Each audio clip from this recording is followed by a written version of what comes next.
Samuel doing the affirmative. And then Samuel doing the affirmative. Mr. Rowan, please don't miss this on. Put your hands in the air.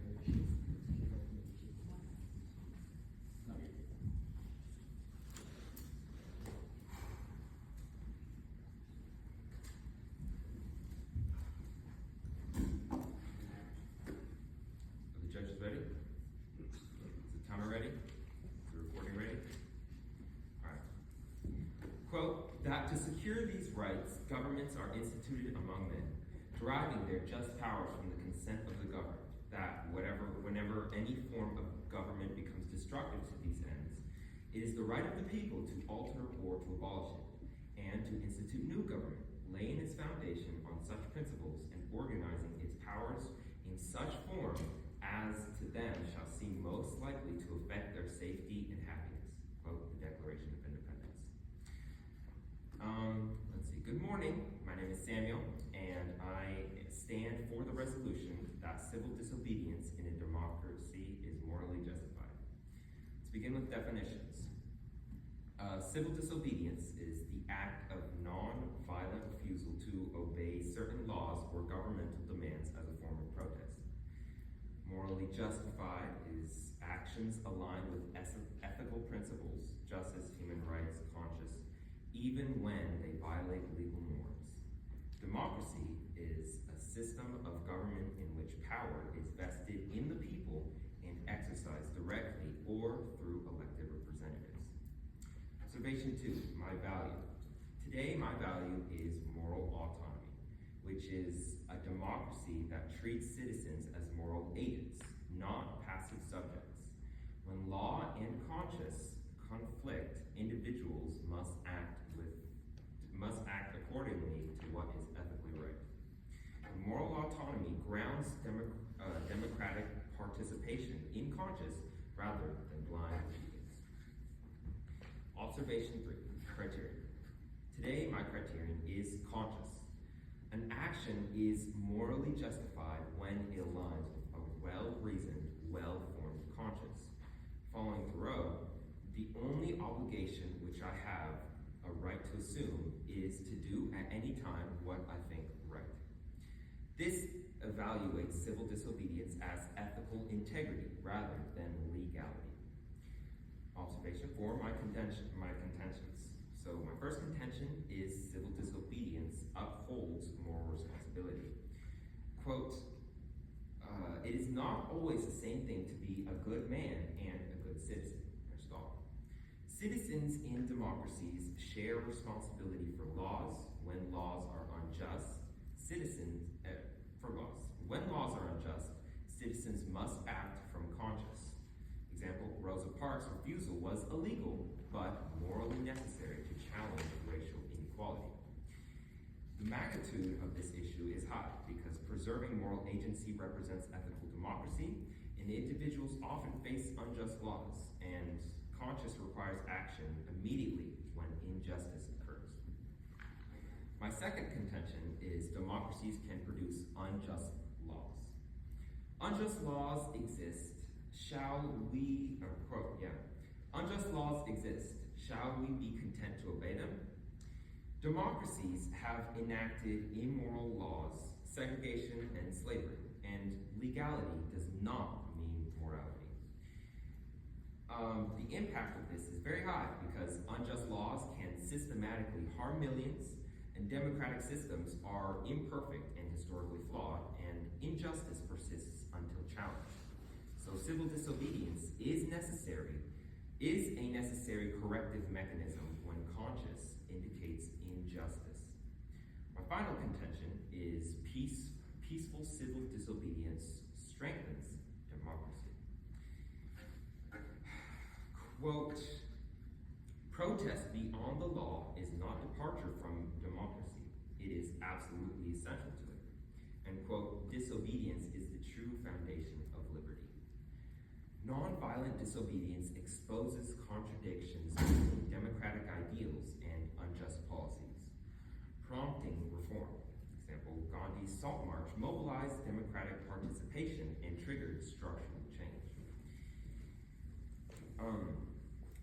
In conclusion, I affirm moral autonomy and judge via consistency and using consciousness. Democracies depend on citizens acting ethically. When laws violate justice and conscience requires resistance. Civil disobedience protects moral responsibility, corrects structural injustice, and strengthens democratic legitimacy. Thank you. I now stand ready for cross-examination.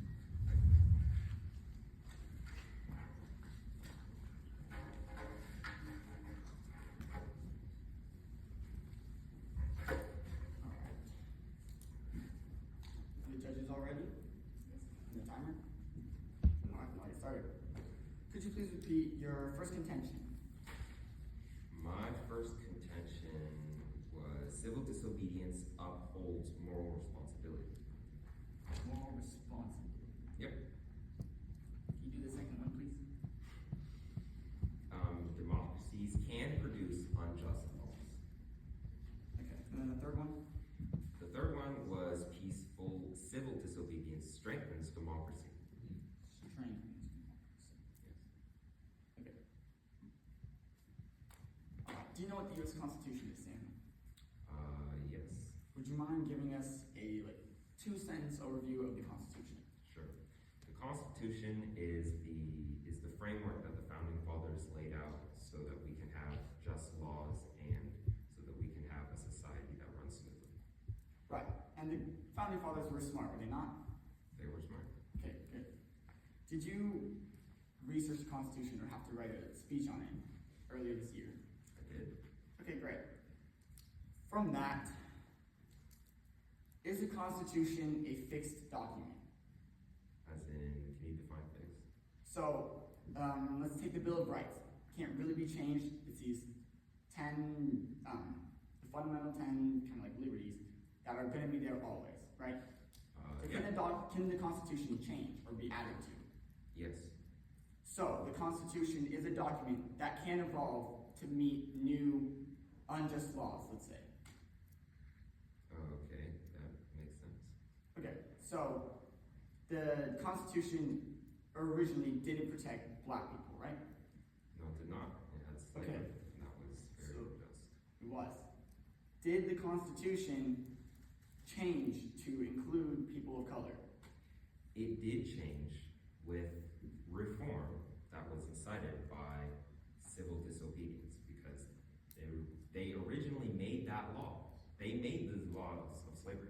Yes, but is it changed through legal process? It was changed. And it's able to be changed through legal process? Yes and no, because it was I'm only gonna just answer with yes and no. Can it be changed through legal process? yes. Perfect. I'm gonna have no further questions. I'll take a minute prep time.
That's 1 minute.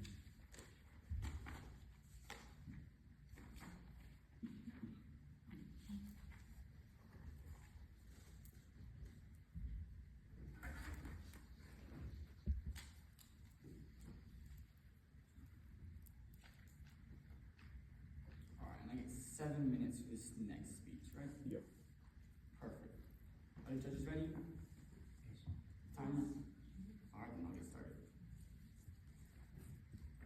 Imagine a society where every citizen decides which laws to follow and which to ignore, where personal conscience overrides collective decision-making. What remains is not democracy, but disorder. In a system built on the rule of law and the voice of the people, civil disobedience is not a noble act. It is a rejection of the very principles that make democracy possible.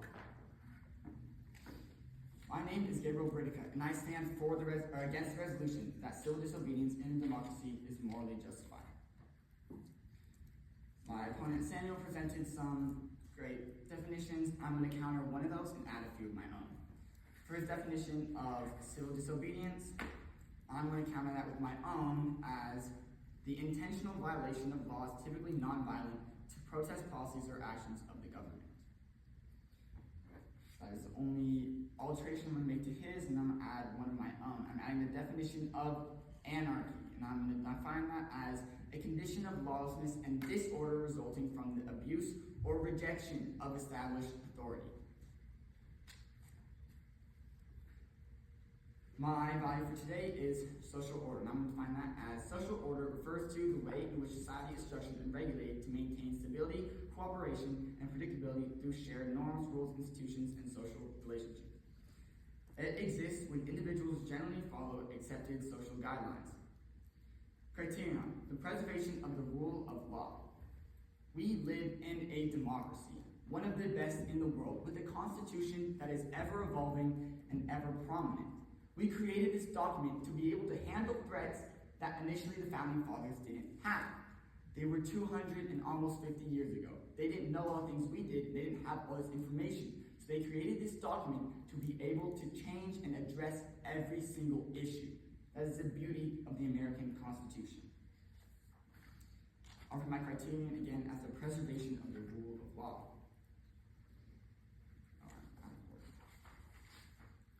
My first contention is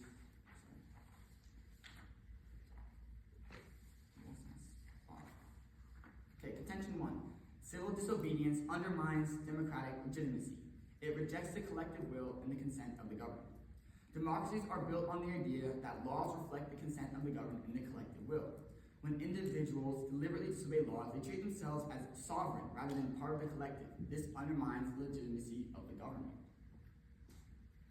My second contention is it violates equality under the law. If someone can disobey laws they dislike, fairness and consistency collapse. My third contention. Democracies already provide mechanisms for change. Legal reform is possible through votes, court, and speech. Disobedience is unnecessary. The Constitution was made for this purpose, to change and to apply consistently through the entire society of America to the end. For my opponent's contentions, he said for his first one that civil disobedience upholds moral responsibility, I believe. Civil disobedience upholds moral responsibility. It is our moral responsibility to address issues that target people and disrupt the flow of American society. If it's making people oppressed, we have to address that. But we have ways to do so legally. We have these ways to do that, and we don't need the civil disobedience. Civil disobedience can easily turn into rejection of laws and anarchy. If people just choose which laws to break and which laws to keep, we don't have a society anymore. If everyone is their own ruler, our society collapses. For his second contention, he said that democracies can produce unjust laws. I agree. Democracies can produce unjust laws, or laws that aren't fully in view of everybody. Let's take how I mentioned earlier, the cross-examination, the slave issue. It didn't really address a big issue, but it changed. It made itself possible to address these important issues. That's why it's so good. For his third contention, he said, peaceful civil disobedience strengthens democracy. Not really. I'm gonna be honest. What strengthens democracy is using the system how it was designed. It was designed to take the influence of the people, to present it to their representatives, to go present it to the big government to make it legal for everybody. It was designed to reflect the people's will. But since we can't really get 300 million people to just all put their input on every single thing, they pick their favorites, and that's why we have this system. It works. It's been working. That's what strengthens democracy, using the system properly. My value of social order is more important than my opponent's, because without it, we have anarchy and the disruption of the flow of the American way. It's already prepared and already ready. It's evolved to meet new threats, and it will continue doing so as long as it stays consistent. In a democracy, moral behavior means upholding the law and using lawful methods to correct injustice, not breaking the law based on personal moral beliefs. I urge the judges to reject the resolution. Civil disobedience is not morally justified because it undermines legitimacy, equality, and democratic change, and instigates subjective morality, all threatening social order. My God. Thanks so much, and I'm now stand open for cross-examination.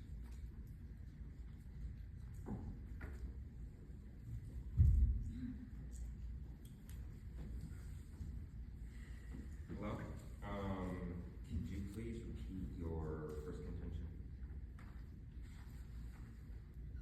Give me 1 moment. It's kind of a mess right now.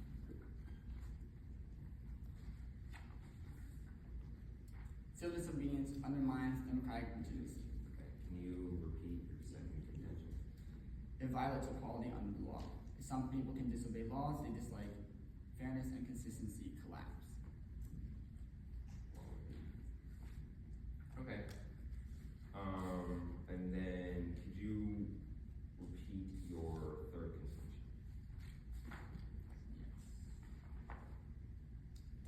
Democracies already provide mechanisms for change. Legal reform is possible.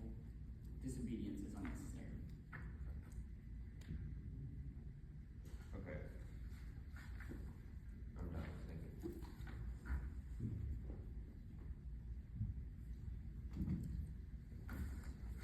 I have 1 minute of time.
That's 1 minute.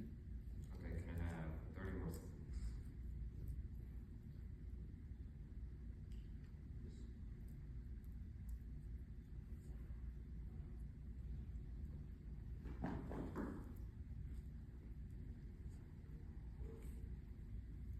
Okay, I'm ready.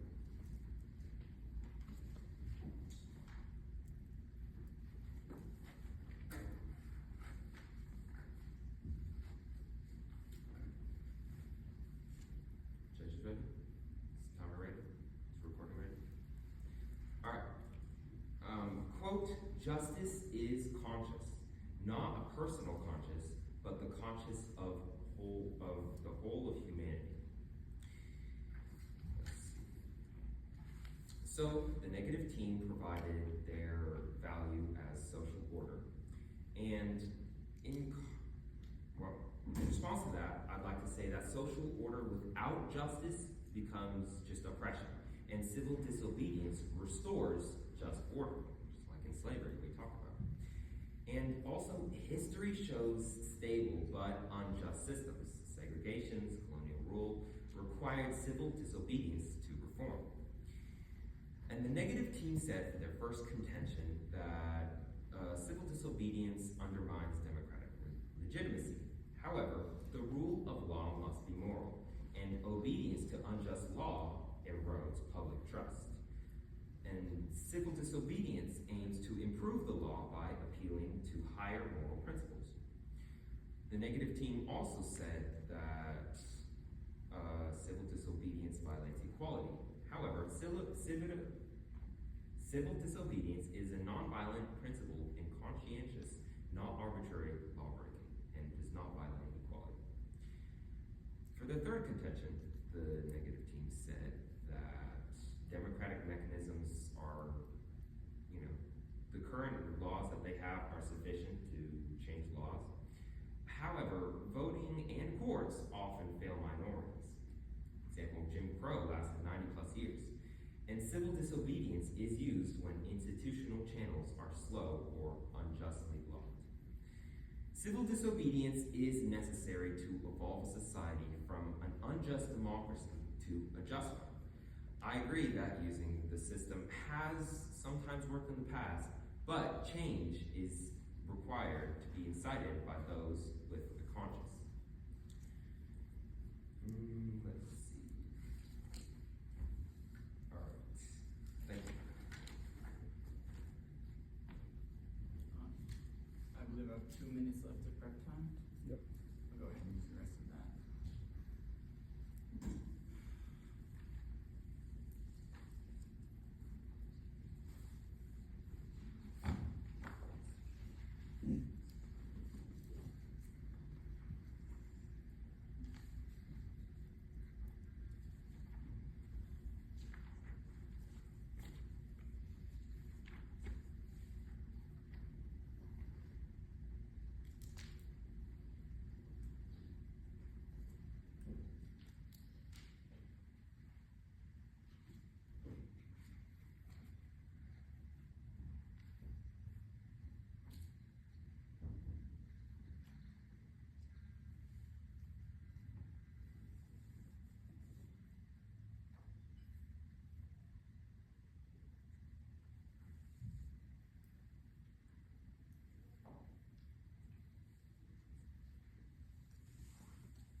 I believe that was all my prep time. Yep.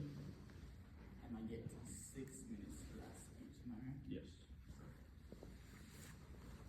All judges ready? The timer? Recording? Alright, I'll go ahead and get started. I'm going to repeat my definition of anarchy just to throw that out there again. A condition of lawlessness and disorder resulting from the abuse or rejection of established authority. Since the negative team didn't counter my definition or disagree with it, I'm assuming that's an acceptance. That key word, rejection of established authority, that is anarchy. Civil disobedience is anarchy. Because we're going off my definition that I presented, they are rejecting the established authority and not using the legal process of pursuing change of laws. It's creating anarchy in the society as we know it. My opponent's response to my social order value was that social order without morality is bad. Essentially, I'm going to paraphrase here. Social order stops anarchy and stops chaos arising in our country. If you have a problem with the law or with the system, there are ways to bring it up and combat it legally. Social order is there to keep America keeping on. Social order is the highest quality because we need it. Without that, we just have a bunch of people, oh, this group over here, they think that's unfair. And this group over here, that's also unfair. And this middle group, they don't really know what to pick, but they're just going to side with somebody because it's unfair. We have legal ways to do this. And if enough people see that's a problem, the legal way will be addressed and it will get changed. That's why we have our system. His response to my first contention was civil disobedience upholds morality. Or his was civil disobedience upholds morality responsibly, I believe. His response to my first contention was that a bad use of a law erodes public trust, essentially. I believe that's what his essence was, or erodes public trust when a law or the system was used incorrectly. It can erode public trust, I believe that. Using something badly isn't a good track record. But you have to keep going. Because there's so many instances of times where chaos and riots, people raiding the White House. Why did that happen? Simply because they disagree with the law? 20 people gathered together and were like, you know what? I don't really like what this guy's saying. I'm just going to go take it in my own hands. Rejection of established authority. That's anarchy. Simply chaos, and that's not civil disobedience, and that's not upholding social order. That's chaos and destruction. His response to my second contention was uses conscience, or people can use their conscience not to break laws randomly, I believe is the essence of it. Basically that what? People decide, they'll use their conscience to make sure that they're not picking random laws. Trust me, it'll be okay. We'll only civilly disobey if our conscience says it. It's still ultimately themselves. They're ultimately just deciding what to break and not. They might be calling it conscience. If 20 people in the room start all gaslighting each other, believing that, yes, this person is evil, we need to go kill him, just because their conscience believes that, that's what they're telling themselves, doesn't make it right. That's civil disobedience, rejection of established authority, and anarchy. His response to my third contention was that if it doesn't work fast enough, because like bureaucracy, oh, look at this case, it lasted a few too many years. It's bureaucracy, it takes a while, but it works. That's why we have it. And it's better than bloodshed, it's better than other alternatives, because it's already established, and we live in America where we agree to these laws, we agree to our Constitution, we agree to the way it can be changed, we need to use that. This is my last speech, and so I encourage you to listen and to take good notes and to take what I'm truly going to say to heart, because I'm not going to speak here again. Civil disobedience could be used properly in some world, but not in America. Not when we agree to the way of system of the Constitution. It changes to meet new threats. It evolves to protect everybody, and it's the best document to do so we've seen so far. If you don't like it, you can move. But America does it the best.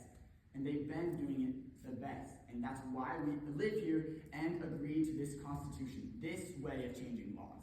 Not deciding what's good for ourselves, not deciding what's morally good in our hearts just because I don't like what he's saying. That's not how we live.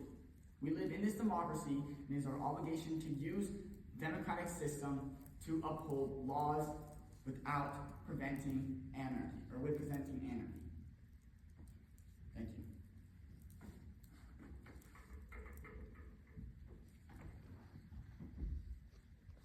I'd like to use my remaining prep time.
is never voluntarily given by the oppressor. It must be demanded by the oppressed. Martin Luther King Jr. I'd like to restate my value for the judges. It is moral autonomy, and it is defined as a democracy that treats its citizens as moral agents, not passive subjects. When law and conscience conflict, individuals must act according to what is ethically right. Moral autonomy grounds democratic participation in conscience rather than blind obedience.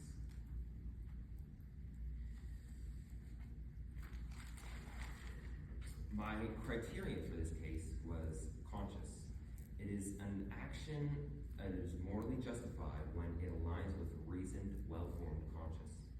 This evaluates civil disobedience on ethical integrity rather than legality.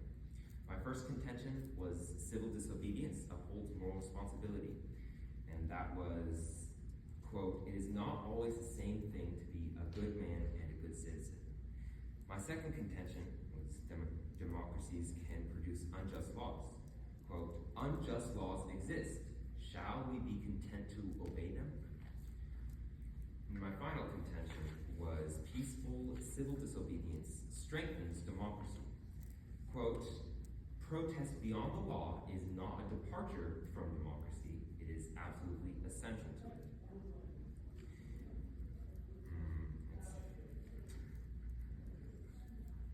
So, finally, ethics is foundational to democracy. Unjust laws persist, and conscience demands action now. Civil disobedience preserves the integrity of democratic citizens. Millions are affected from injustice. Democratic failures are well documented, and civil disobedience historically dismantles major injustices. Finally, democracy requires accountability. Peaceful protests reveal injustice, and civil disobedience realigns law with democratic values. My final thoughts: America is not immune to unjust laws. As we adapt for future issues, it is important to remember the Constitution and our right to incite change. In conclusion, civil disobedience is morally justified because democracies require ethical citizens who act from conscience when laws are unjust. Peaceful disobedience preserves moral autonomy, corrects systematic injustice, and strengthens democratic liberty.